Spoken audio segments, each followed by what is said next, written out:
Live from our 7 Tasmania studios, your nightly news with Rachel Williams begins now.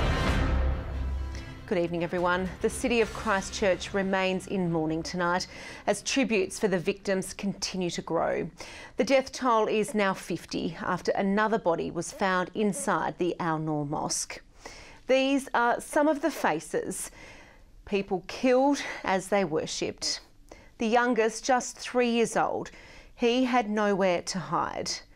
This father died shielding his 2-year-old son inside the Linwood Mosque. And a wife shot dead running towards the gunfire to find her husband. Tonight we have new details on the accused Australian's plot and some truly amazing stories of bravery. In his place of worship, the hunted became the hero.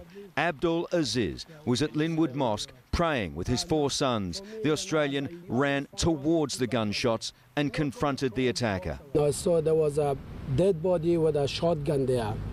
And I just grabbed that shotgun. When I pulled the trigger, there was no bullet in it. Then I called him. I said, look, come on, I'm in the car park. Come this way, come this way. I just wanted to take his focus out of from the mosque and come in the car park. Even if I get shot, that's all right, as long as we could save some other life. The 27-year Sydney resident putting his own life on the line. I wouldn't want to lose my life to save some more lives. I don't care. Broken but united. The national futsal team, here to mourn a champion goalkeeper who had no chance of saving himself. I received a phone call and my whole world just came crashing down. Palestinian 33-year-old Atta Alayan, a new father, brought this team to tears. His shirt gently placed on the growing floral memorial. We've formed not just a friendship but a brotherhood, and so it's just unbelievable. He was there to represent New Zealand, and we just feel disgusted that someone has tried in our country to take that away from us. Speaking for the first time, the 2 imams who were leading prayers in each mosque on the day of the rampage. Whenever he hears any noise coming from anywhere, he will shoot towards it. So he kept guarding people calmly, and he was shooting and shooting and shooting and shooting and shooting. We couldn't even breathe from the smoke and the bullets flying everywhere. I was ready to die because I felt for the brothers. The country rocked again this morning as authorities announced the death toll had climbed 1 more to 50. New Zealand's popular Prime Minister doing what she could to help ease the pain.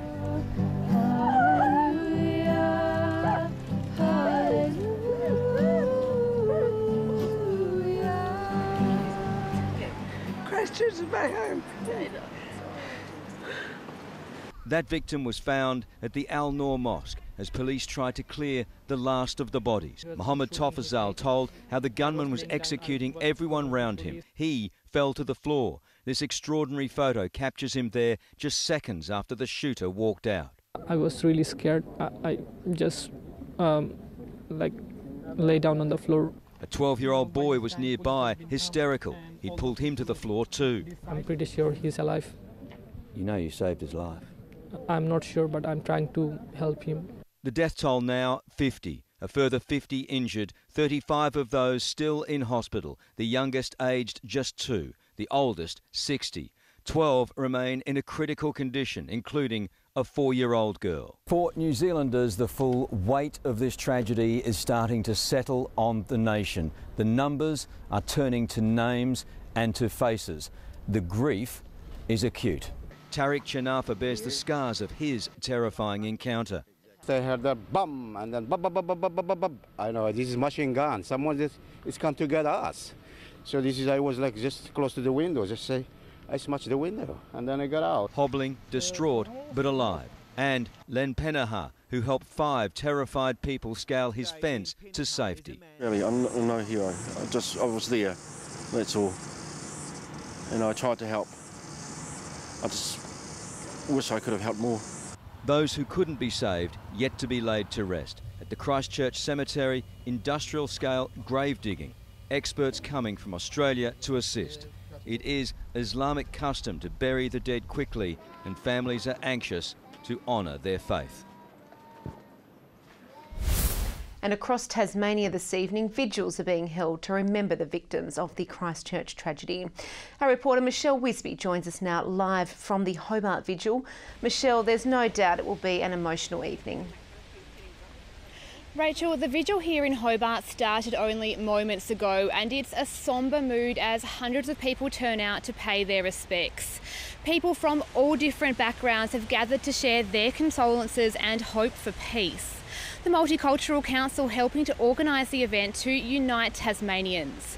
People have started lighting candles, they're listening to speeches and reflecting together on the tragedy that's still unfolding in New Zealand. It was an event designed to unite people from across Tasmania and to spread a message of tolerance. And we've heard from people here this evening that flowers have been laid at mosques across Tasmania. Rachel, it's a truly moving show of support for those still suffering. Yes, it is indeed. Thank you for that. And there will also be a vigil held in Launceston starting at 7 o'clock tonight. To the day's other news now. An unexpected new-look Tasmanian Parliament is today preparing to get back to business after a summer break plagued by controversy. With the first sitting day on Tuesday, the government says new legislation for cyberbullying will be on top of its parliamentary agenda. Boosting support for mental health also a priority.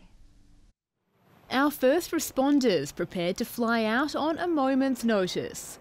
Now based 24 hours a day at the Southern Air Base, a very different story to just a year ago. We relied on pulling ambulance crew from the road response units in southern region. They may be half an hour away from the airport. Having the team here at Hobart at the base ready to go up into the air. Previously, on average, you'd be looking at an uplift time of about 52 minutes. We're going to cut that down to 10 minutes. Parliament will return on Tuesday, a week late, after a long break. The government revealing it will introduce long called for legislation around PTSD support for first responders. We're particularly mindful of our emergency service personnel who are exposed to, at times, some very, very challenging situations. Of course, it does and it can have a lifelong impact on our staff. This Parliament to include two new Liberal members, Joan Ryler and John Tucker, replacing MPs Adam Brooks and Reen Hidding after their shock exit from political life. There's quite a bit of concern that time has been wasted and we're really keen to get on with keeping the government to account. The government also introducing a crackdown on cyberbullying, while the Greens will focus on climate change policy, also planning to bring back a push for pill testing after it was knocked back last year. The Greens strongly support drug analysis options at festivals and also at licensed premises such as needle and syringe clinics. After an already tough start to the year, the government left with a number of questions still to answer. Michelle WISBEY, 7 Tasmania News. Months after devastating bushfires threatened towns in the HUON Valley, a sense of normality is finally setting in. But deep in the bush, work is continuing, with power poles still being restored after kilometres of lines were destroyed by the blaze. Hectares of scorched land as far as the eye can see. The devastating aftermath of January's bushfires, with clean-up efforts still far from over. As well as firefighters, Tas network crews are still on the ground restoring power. Physically rebuilding the power line, so digging holes, standing poles, creating access tracks to the poles and the wires. 100 poles destroyed across the state. Crews in the HUON Valley today working on getting power back to the Southwood mill so people can get back to work. The fire burnt 11 kilometres of the 15-kilometre power line going into Southwood, so you'd say a fairly substantial amount of damage in that regard. We know with power restored to the site, we'll be able to get workers back there working in industry and making sure that we've got the supply chains within this important industry working smoothly. Only a small number of customers going without power during the fires. The government still working with impacted businesses to get them back on track. We've had our rapid response crews down in the HUON talking to those employees that have been impacted. Power restoration work expected to continue for a number of weeks. Michelle WISBEY, 7 Tasmania News. A Hobart man has been arrested after he attempted to take a police officer's gun inside the Royal Hobart Hospital this morning. At around 9:30, the 39-year-old was waiting to be admitted into the emergency room when he approached the officer from behind. But he failed to take the weapon and was placed under arrest. Police say the public was not at risk during the incident. More than 400 keen young triathletes have converged on Blackmans Bay to help celebrate the 20th anniversary of Bupa's Kid Fit program. Today's event featuring an untimed triathlon for children and a family fun run open to all ages. It encourages the children to get out and have a go. And there's nothing difficult about it, and that's what we love about it. The Kid Fit series will hold its northern event on the 31st of March in Launceston. The critics have had their say. Now it's time for the public to judge what's best on the walls of the Glover Prize. More than 10,000 people have passed through the Evandale Pavilion as this year's show draws to a close. Commit these brushstrokes to memory. Jennifer Riddle's painting of Bathurst Harbour in the state's southwest is a place few people will ever see. And the area itself is unique in that these particular islands have never been affected by fire, so you've got a unique plant life on these tiny little islands. It's the third time the Victorian has entered into the awards, and the second time she's won the public's pick. Do you think you might go somewhere a little bit easier and a little less remote next time? I find that I'm drawn to this wilderness like I've never been drawn to it before. This depiction of Cradle Mountain drenched in red won over the tiny critics. South Australian Jason Cordero was the clear favourite among the kids. More than 10,000 people have made their way to the Glover Prize since it opened last week. The broad appeal is just how organisers like it. It is for anyone to come in and have a look, and you don't need to have a level of education or art education to come and have a view. Sean McComish, 7 Tasmania News. Jack Hale's hopes of qualifying for the World Championships have been bolstered, taking out the 100-metre event at the Perth Track Classic overnight, with the Tasmanian also setting a new personal best time along the way. It's been a while since the Tasmanian sprint sensation has clocked a PB, and now the monkey is officially off the back. Mate, I'm absolutely wrapped. It's been almost 2.5 years now, so 10:20 to beat it by 0.01, I'm so happy. Up against the country's best young sprinters, Hale recovered from a sluggish start to storm home victorious. The time of 10.20, still 0.10 of a second short of earning him a spot in the national team for September's World Championships in Qatar. But the dream isn't over just yet, with Hale set to compete at next week's Queensland Track Classic, followed by the Australian Athletics Championships in Sydney in 2 weeks' time. Of course, 10 ends in reach. Just got to put a race together, and I think it's on. To soccer, and it was an arm wrestle between two of the NPL's strongest clubs at North Hobart Oval this afternoon, with Olympia striking first against the Zebras, a costly penalty allowing Matt Sanders to claw back the difference early in the second half before some sloppy work in defence gifted the Warriors their second. But with the full-time whistle approaching, the Zebras found themselves with a chance to equalise, with the match ending in a 2-2 draw. And North Hobart are the Cricket Tasmania Premier League T20 champions after a tight battle with Clarence at the TCA ground today, which saw them get home by just 13 runs. Batting first, the home side put on 121, with Hannah Shaw top scoring with 45. Tasmanians Eddie Ockenden and Jack Welsh have helped the Kookaburras along to a dominant win over New Zealand in today's FIH Pro League clash in Sydney. The Black Sticks managing just the one goal before the Aussies took control, Welsh contributing on the scoreboard to help his side to a 5-1 win, which now sees them 7 points clear of Belgium on top of the Pro League standings. New South Welshman Dylan Dyball has snapped up the jersey at this year's OCEANIA Cycling Championships. 2 days of racing has wrapped up in Railton with plenty of praise for the scenic circuit. Climbing around a narrow bend of Railton's back roads, a small peloton pushes through the final lap of 79 kilometres. As it came down to the wire, the tussle was between the Tassie locals and New Zealanders. Kiwi Ella Wiley couldn't resist a quick glance back as she snared the women's under-19 spot. A surprise victory for the 16-year-old, spinning her tyres on the Railton circuit for the first time. I'm pretty stoked. My legs are sore, but yeah, I'm so happy. The pace was on. It was so hard the whole time, so yeah, I didn't really know how it was all going to end up. There was a bigger pack when it came to the men's road race. 2018 winner South Australian Chris Harper was among the 68 riders in the starting line. I like the course. Super hard course, which I think makes for good aggressive racing. He was up against national road race winner Michael FREIBERG. Oh look, the roads are unreal, real good weather, beautiful countryside. In front of them lay 158 gruelling kilometres. There was plenty at stake over the weekend's 4 main races. This is a massive event. This is on the world stage. There's only 5 continental championships in the world, and this is one of them.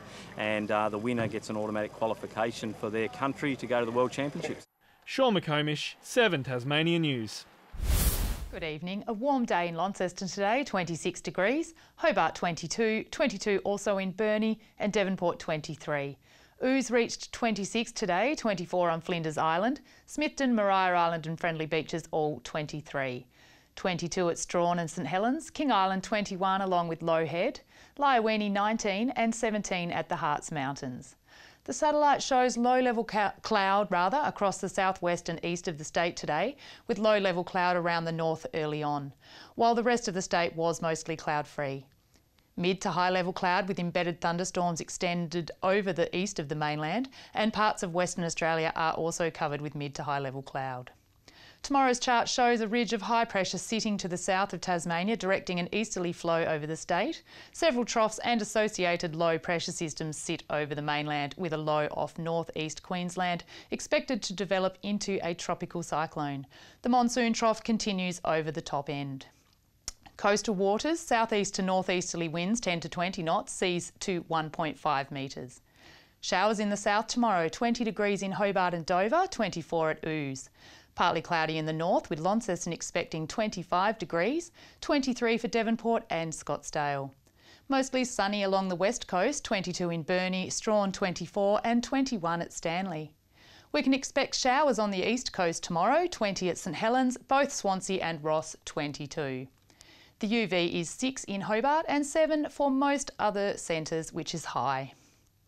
To Tuesday, showers about the east, fine elsewhere.